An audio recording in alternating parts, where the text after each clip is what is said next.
Pakistan international air line PIA نے حج 2025 کے لیے پروازوں کا شیڈیول جاری کر دیا۔ ترجمان کے مطابق اس سال تقریباً 56,000 عازمین حج کو 280 خصوصی پروازوں کے ذریعے سعودی عرب لے جایا جائے گا۔ پری حج آپریشن 29 اپریل سے شروع ہو کر 1 جون تک جاری رہے گا، جبکہ پوسٹ حج آپریشن 12 جون سے 10 جولائی تک ہوگا۔ سرکاری حج اسکیم کے تحت 20,000 اور پرائیویٹ آپریٹرز کے تحت 36,000 عازمین روانہ ہوں گے۔ اسلام آباد اور کراچی ایئرپورٹس پر روڈ ٹو مکہ سہولت فراہم کی جائے گی تاکہ عازمین کی امیگریشن سعودی عرب پہنچنے سے پہلے مکمل ہو جائے۔ PIA نے رہائش، ٹرانسپورٹ اور دیگر سہولیات کے جامع انتظامات کیے ہیں۔ پاکستان نے بھارتی ایئر لائنز کے لیے فضائی حدود بند کر دی۔ سول ایویشن نے نوٹم جاری کر دیا۔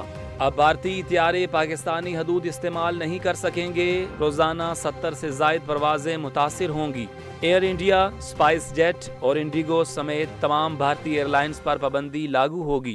فضائی پابندیوں سے پروازوں کا دورانیہ 2 گھنٹے بڑھ جائے گا اور اخراجات میں نمایاں اضافہ ہوگا۔ ممبئی، دلی، احمد آباد سمیت کئی شہروں سے چلنے والی پروازیں متاثر ہوں گی۔ ایشیائی ترقیاتی بینک ADB نے پاکستان کے لیے $33 کروڑ کی اضافی امداد کا اعلان کیا ہے، جو سماجی تحفظ کے مختلف پروگراموں میں استعمال کی جائے گی۔ ADB کی سالانہ رپورٹ کے مطابق یہ امداد 93 لاکھ افراد کو فائدہ پہنچائے گی۔ خاص طور پر بچوں اور نوجوانوں کی تعلیم کے لیے مشروط نقد رقوم فراہم کی جائیں گی۔ اس امداد کا مقصد بہتر غذائیت تک رسائی کو یقینی بنانا ہے اور اس سے آفت زدہ علاقوں میں رہنے والی خواتین، نوجوان لڑکیوں اور بچوں کو خاص طور پر فائدہ ہوگا۔ اس کے علاوہ صحت کی سہولتیں بھی فراہم کی جائیں گی جو عام طور پر نظر انداز کیے جانے والے طبقات کے لیے ہوں گی۔ ADB کی رپورٹ میں کہا گیا ہے کہ افغانستان، کرغستان اور پاکستان جیسے ممالک میں غربت کی شرح اب بھی بلند ہے اور عوام کو ضروری سہولتوں تک رسائی محدود ہے۔ یہی وجہ ہے کہ بینک سماجی فلاح کے اقدام کی حمایت کرتا ہے۔ قومی ایئر لائن کی نجکاری کے لیے اظہار دلچسپی کی درخواستیں طلب کر لی گئی ہیں۔ نجکاری کے اس عمل میں مینجمنٹ کنٹرول بھی سرمایہ کار کو سونپنے کی تجویز ہے۔ نجکاری کمیشن کے مطابق درخواست دینے کی آخری تاریخ 3 جون 2025 مقرر کی گئی ہے۔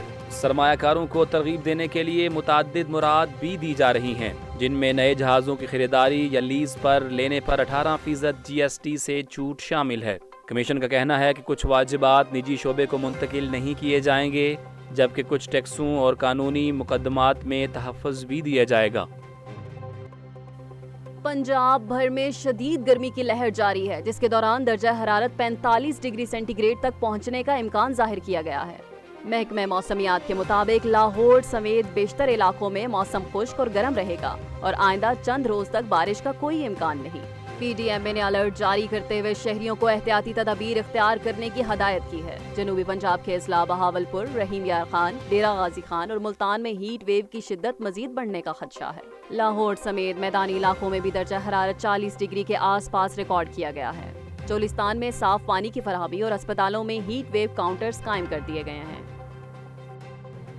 لاہور کے نشتر پارک اسپورٹس کمپلیکس میں پاکستان کے سب سے بڑے باکسنگ کمپلیکس کی تعمیر کا اعلان کر دیا گیا۔ وزیر کھیل پنجاب ملک فیصل ایوب نے کہا کہ اسپورٹس بورڈ پنجاب اس منصوبے کو عملی جامہ پہنائے گا۔ انہوں نے بتایا کہ گلگت بلتستان اور آزاد کشمیر کے کھلاڑی لاہور آ کر میچز کھیلیں گے، جبکہ پنجاب کے کھلاڑی دیگر صوبوں میں کھیلوں میں حصہ لیں گے۔ وزیر نے کہا کہ وفاق کے تعاون سے تمام صوبوں میں کھیلوں میں یکجہتی کو فروغ دیا جائے گا۔ اجلاس میں شریک سیکرٹری IPC نے بتایا کہ فیصل آباد میں بھی ایک نیا اسپورٹس کمپلیکس وفاقی حکومت کے تحت تعمیر کیا جائے گا۔ وزیر اعظم شہباز شریف کی زیر صدارت قومی سلامتی کمیٹی کا اہم اجلاس اختتام پذیر ہو گیا، جس میں مقبوضہ کشمیر کے علاقے پہلگام میں حملے اور 26 بھارتی سیاحوں کی ہلاکت کے بعد بھارت کی ممکنہ کارروائیوں پر غور کیا گیا۔ اجلاس میں وزیر دفاع خواجہ آصف، وزیر داخلہ محسن نقوی، وزیر اطلاعات عطا تارڑ، نائب وزیر اعظم اسحاق ڈار سمیت اعلیٰ عسکری قیادت اور سینئر حکام شریک ہوئے۔ کمیٹی نے فیصلہ کیا کہ بھارت کی کسی بھی جارحیت یا مس ایڈونچر کا بھرپور جواب دیا جائے گا۔ اجلاس میں مسلح افواج کی آپریشنل تیاریوں پر اطمینان کا اظہار کیا گیا۔ بھارت کی جانب سے اٹوری بارڈر بند کیے جانے کے بعد بھی پاکستان نے واہگہ بارڈر کھلا رکھا ہے۔ ذرائع کے مطابق بھارت میں موجود پاکستانی شہریوں کی واپسی آج متوقع ہے۔ حکام کا کہنا ہے کہ بھارتی حکومت نے عام ویزا رکھنے والے پاکستانی شہریوں کو 1 مئی تک بھارت چھوڑنے کی مہلت دی ہے، جبکہ سارک ویزا ہولڈرز کو صرف 48 گھنٹے کی مہلت دی گئی ہے، جن کی واپسی آج ممکن ہے۔ واہگہ بارڈر پر امیگریشن اور سیکیورٹی حکام کو الرٹ کر دیا گیا ہے، جبکہ پاکستان میں موجود بھارتی شہریوں کی واپسی کے بھی امکانات ظاہر کیے جا رہے ہیں۔ Chairman P T I barrister Gohar Ali Khan سے امریکی نائب سفیر زیکری وی ہارکن رائڈر نے ملاقات کی۔ یہ ملاقات گوہر علی خان کی رہائش گاہ پر ہوئی، جس میں جیکب ہال اور رؤوف حسن بھی شریک تھے۔ ملاقات کے دوران پاکستان کی سیاسی، سیکیورٹی اور معاشی صورتحال پر تفصیل سے تبادلہ خیال کیا گیا۔ دونوں فریقین نے باہمی دلچسپی کے امور پر کھلے ماحول میں گفتگو کی اور باہمی رابطے جاری رکھنے پر اتفاق کیا۔ امریکی صدر ڈونلڈ ٹرمپ نے کہا ہے کہ چین پر ٹیرف میں کمی کا انحصار چینی قیادت کی طرف سے ہونے والے اقدامات پر ہے۔ ٹرمپ نے کہا کہ اگلے 2 سے 3 ہفتوں میں چین کے لیے ٹیرف طے کیے جائیں گے۔ صدر ٹرمپ نے مزید کہا کہ یوکرین اور روس کے ساتھ معاہدہ طے پا چکا ہے اور روسی صدر پیوٹن کے ساتھ ملاقات جلد ممکن ہو سکتی ہے۔ امریکی صدر نے کینیڈا کے بارے میں کہا کہ وہ کینیڈا سے کاریں نہیں چاہتے اور کینیڈین کاروں پر عائد ٹیرف میں اضافے کا امکان ہے۔ اس کے علاوہ انہوں نے کہا کہ کینیڈا کے ساتھ معاہدے پر کام جاری ہے۔ ٹرمپ کا یہ بھی کہنا تھا کہ بھارت ٹیرف میں کمی کرے گا۔ وزیر مملکت برائے داخلہ طلال چودھری نے کہا کہ افغان باشندے دوبارہ پاکستان آنا چاہیں تو وہ ویزا لے کر آ سکتے ہیں۔ انہوں نے کہا کہ پاکستان نے 1 ڈاکومنٹ پالیسی کا نفاذ کیا ہے، جس کے تحت آنے والوں کو ویزا اور قانونی دستاویزات کے ساتھ آنا ضروری ہوگا۔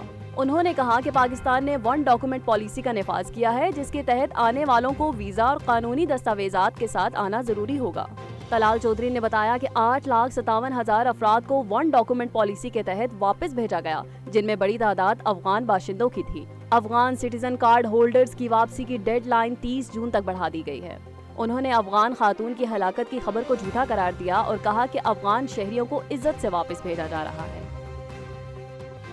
سینیٹ کی قائمہ کمیٹی برائے داخلہ کے اجلاس میں ہزاروں جعلی پاسپورٹس بننے کا انکشاف ہوا ہے، جن میں سے 12,000 ایسے ہیں جن کے حامل افراد اس وقت پاکستان میں موجود ہی نہیں۔ ڈی جی پاسپورٹس مصطفیٰ جمال قاضی نے بتایا کہ 3,000 پاسپورٹس فوٹو سویپ کے ذریعے اور 6,000 نادرا ڈیٹا میں انٹرویژن سے بنائے گئے۔ 4500 پاسپورٹس کا کوئی ڈیٹا موجود نہیں۔ جعلی پاسپورٹس بنانے پر 35 اسسٹنٹ ڈائریکٹرز کو سزائیں دی جا چکی ہیں۔ اجلاس میں خیبر پختونخوا میں امن و امان اور لیویز کے پولیس میں انضمام جیسے اہم امور پر بھی گفتگو ہوئی۔